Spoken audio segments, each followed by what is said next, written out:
Electric eel को दुनिया की सबसे खतरनाक मछली कहें तो गलत नहीं होगा। शायद ही कोई जानवर हो जो इसे मार पाए, क्योंकि ये किसी को मारने लायक छोड़ती ही नहीं। सिर्फ इंसान ही ऐसा इकलौता जानवर है जो इसे मार सकता है। मारता ही नहीं, पका के खा भी जाता है। खैर, इलेक्ट्रिक ईल ही ऐसी मछली नहीं है जो हाई वोल्टेज करंट प्रोड्यूस करती है।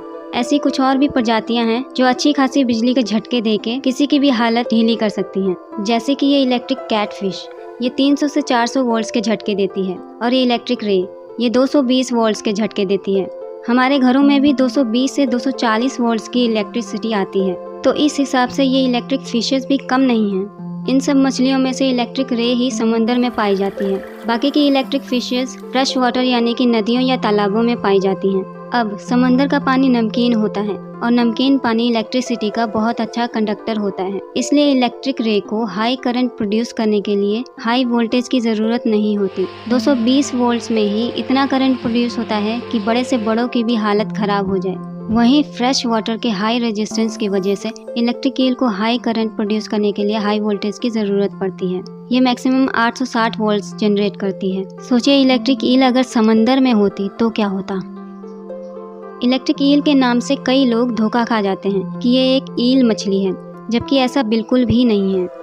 ईल और इलेक्ट्रिक ईल दोनों अलग अलग प्रजातियों से संबंध रखती हैं।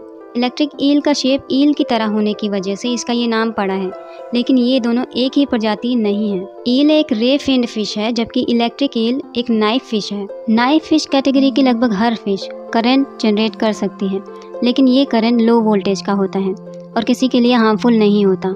सिर्फ इलेक्ट्रिक ईल ही लो और हाई दोनों तरह के करंट जनरेट कर सकती है। इलेक्ट्रिक ईल नॉकटर्नल होती हैं, यानी कि ये रात में एक्टिव होती हैं और दिन में आराम करती हैं। ये पानी की बजाय हवा में सांस लेती हैं।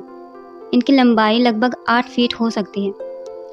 और इंटरेस्टिंग बात यह है कि ये जब तक जिंदा रहती हैं, इनकी लंबाई पूरे लाइफ टाइम बढ़ती ही रहती है। ये करीब 20 साल तक जिंदा रहती हैं। इलेक्ट्रिक ईल 3 तरह की होती हैं: इलेक्ट्रोफोरस वोल्टाई, इलेक्ट्रोफोरस फेरी और इलेक्ट्रोफोरस इलेक्ट्रिकस। इनमें से इलेक्ट्रोफोरस इलेक्ट्रिकस सबसे कम वोल्टेज 480 वोल्ट्स जनरेट करती है। इसके बाद इलेक्ट्रोफोरस वेरी 572 वोल्ट्स और इलेक्ट्रोफोरस वोल्टाई सबसे ज़्यादा 860 वोल्ट्स जनरेट करती है।